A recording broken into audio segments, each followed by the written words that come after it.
भारत ने कनाडा के सभी 6 राजनयिकों को शनिवार 19 अक्टूबर रात 12 बजे से पहले देश छोड़ने को भी कह दिया है। बहुत अरसे से हम देख रहे हैं कि कैनेडियन प्राइम मिनिस्टर जो हैं वो कहीं ना कहीं खालिस्तान के लोगों के साथ खड़े दिखाई देते हैं। तो डिप्लोमेटिक फायर फाइटिंग करनी पड़ेगी। He is the top diplomat of India, he has challenges. India is surely going to respond. और फिर उसके बाद बुलाया गया वहां के चार्ज अफेयर्स को और बोला भैया हम अपने उसको वापस बुला रहे हैं, अपने एम्बेसडर को, सॉरी हाई कमिश्नर को, और आप इसके बाद हम और फर्दर एक्शन लेंगे। तमाशा क्या लगना है हमें कुछ पता नहीं है। ये पूरा विवाद खालिस्तानी आतंकी हरदीप सिंह निज्जर की हत्या से जुड़ा है, जिसकी जांच में कनाडा के प्रधानमंत्री जस्टिन ट्रूडो ने भारतीय उच्चायोग और भारत के राजनयिकों का नाम घसीटने की कोशिश की थी, जिसका भारत सरकार की तरफ से आक्रामक जवाब दिया गया। देखिए, एक चीज तो कनाडा ने बोला था कि हमारे जो हाई कमिश्नर हैं उनके ऊपर आरोप लगाया था कि वो एक इन्वेस्टिगेशन में वो उसमें उनके ऊपर जैसे बोलते संदेह है या उनके ऊपर इन्वेस्टिगेशन में उनको वो बोला गया कि दे आर आल्सो इन्वॉल्व्ड। तो ऐसी इन्वॉल्वमेंट अगर कोई बताएगा क्राइम पे हमारे हाई कमिश्नर की,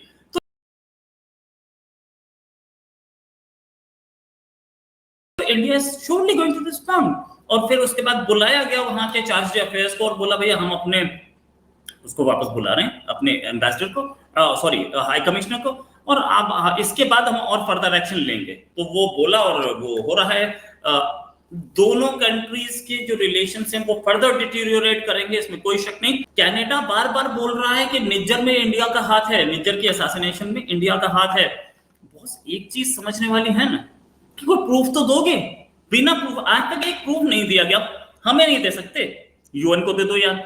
आप यूएन को नहीं दे रहे, आप यूएन को नहीं दे सकते, किसी एक न्यूट्रल कंट्री को या स्विट्जरलैंड को दे दो, हम उनसे ले लेंगे। आप वो भी नहीं करना चाहते, तो बिना प्रूफ के आप कैसे बोल सकते हो कि इंडिया इन्वॉल्व है, इंडिया के लोग इन्वॉल्व है? ये और आज तक इनके पास 1 साल से ऊपर हो गया जो इन्होंने एलिगेशंस लगाए थे, 2 साल, बल्कि 2 साल हो चुके।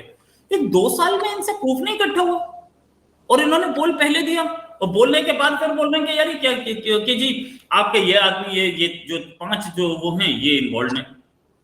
हमारे पास डिप्लोमेट्स हैं, वो चाइना में भी रह चुके हैं, वो दूसरे कंट्रीज में भी रह चुके हैं। किसी कंट्री ने ऐसा आरोप नहीं लगाया हमारे पर, यही लगाने वाले हैं। ये कनाडा बहुत बड़ा कंट्री, तो हम इसको बिल्कुल सीरियसली लेते हैं और इसको हम इससे बात करेंगे, नो डाउट अबाउट इट। पूरी घटना शुरू होती है निज्जर के जो हत्याकांड हुआ, जिस तरीके से उसका असैसिनेशन हुआ। कनाडा ने कहा कि भैया भारत है, इसके पीछे भारतीय एजेंसीज है, रॉ है, कि भारत के कुछ डिप्लोमेट्स हैं जिन्होंने ये सब कराया है, लेकिन आज तक कोई सब्सटेंशियल प्रूफ नहीं दे पाया। उन्होंने कहा कि we have a credible allegation, ये शब्द यूज किया था ट्रूडो ने, मतलब उनके पास क्रेडिबल एविडेंस भी नहीं था। वो मतलब एक राष्ट्रीय अध्यक्ष अगर ये कह रहा है भारत के लिए, भारत की एजेंसीज के लिए, भारत सरकार के लिए, तो उसे कम से कम ऐसे प्रूफ देने चाहिए थे। कम से कम 2, 4, 5 ऐसी बात रखता कि भैया जिससे समझ आता, इंटरनेशनल लेवल पे भी कोई उसके साथ खड़ा होता कि भैया हाँ ठीक है तुम्हारी बात सही है, थोड़ा उसमें कुछ होता। अमेरिका भी बहुत ज्यादा उसका साथ नहीं दे पाया। अमेरिका भी बस ये कहता रहता है yes we are looking into the matter, क्योंकि उसे भी पता है उनके पास कोई भी सबूत नहीं है। वो तब से भारतीय डिप्लोमेट्स के ऊपर जिस तरीके से हावी हो रहे हैं, जिस तरीके से जो वहां पे अटैचे है हमारे, उनके खिलाफ वो जिस तरीके से हमलावर हो रहे हैं, इसके अलावा पूरे इस घटनाक्रम में वो कुछ सब्सटेंशियल नहीं दे पाए। दरअसल एक एंगल ये जरूर निकल के आ रहा है कि निज्जर किस तरीके से अपराधी था, किस तरीके से रेड कॉर्नर नोटिस उसके खिलाफ था, इंटरपोल का, वो सब चीजें सबको जानकारी है।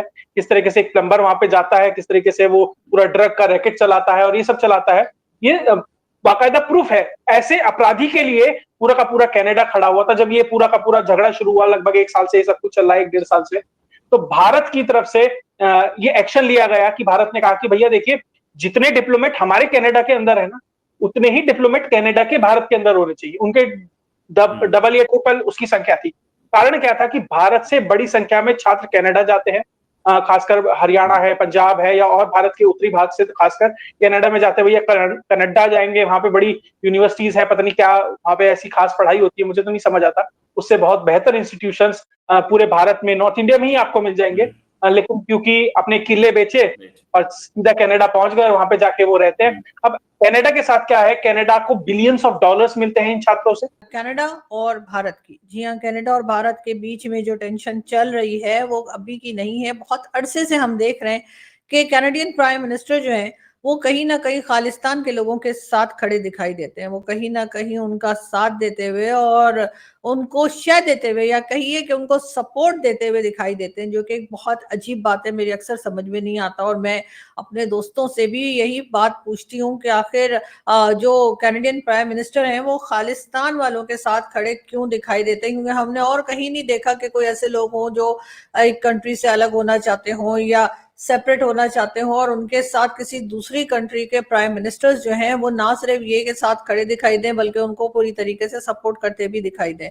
लेकिन अभी तक कोई मुझे प्रॉपर तरीके से ये बात बता नहीं पाया या समझा नहीं पाया, या कह लीजिए कि शायद मैं खुद इतनी इंटेलिजेंट नहीं हूं कि मैं उस बातों को समझ सकूं। लेकिन मुझे डेफिनेटली ये बात बहुत अजीब लगती है कि कैनेडियन प्राइम मिनिस्टर हर वक्त जो है, हर टाइम हम देखते हैं कि भारत के साथ उनका कोई ना कोई इश्यू रहता है। और एक बार फिर यही हुआ है कि जी जो कनाडा में जो इंडिया के हाई कमीशन है वहां पर उन्होंने कई लोगों को, एक हाई कमिश्नर समेत उनके स्टाफ को जो है उन्होंने एलिगेशंस लगाई गई कनाडा की तरफ से और कहा गया कि कनाडा में जो 5-6 कत्ल हुए हैं खालिस्तान के लोगों के या वो मारे गए हैं, उसमें उन्होंने कैनेडियन गवर्नमेंट ने जो है वो इंडियन हाई कमिश्नर और इंडियन स्टाफ जो है वहां पर एम्बेसी का, उनके ऊपर एलिगेशन लगाई और कहा कि वो इन्वॉल्व पाए गए हैं और उनको इन्वेस्टिगेशन के लिए लिया जाएगा या उनके ऊपर इन्वेस्टिगेशन की जाएगी।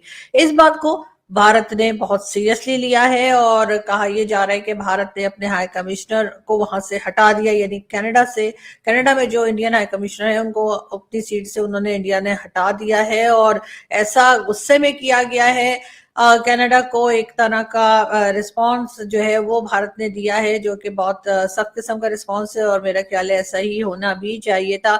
अगर भारत ये समझता है कि बिल्कुल एक तरह से गलत किस्म के एलिगेशंस जो है वो कनाडा लगाए चला जा रहा है, लेकिन बात सारी ये कि कनाडा में ऐसा क्यों हो रहा है, कैनेडियन गवर्नमेंट ऐसा क्यों कर रही है, इस तरफ भी यकीनन लोगों को सोचना चाहिए और समझना चाहिए। अगर हम बात करें खालिस्तान की, तो खालिस्तान की मूवमेंट कोई नई नहीं है, बहुत सालों से हम ये सुनते चले आ रहे हैं।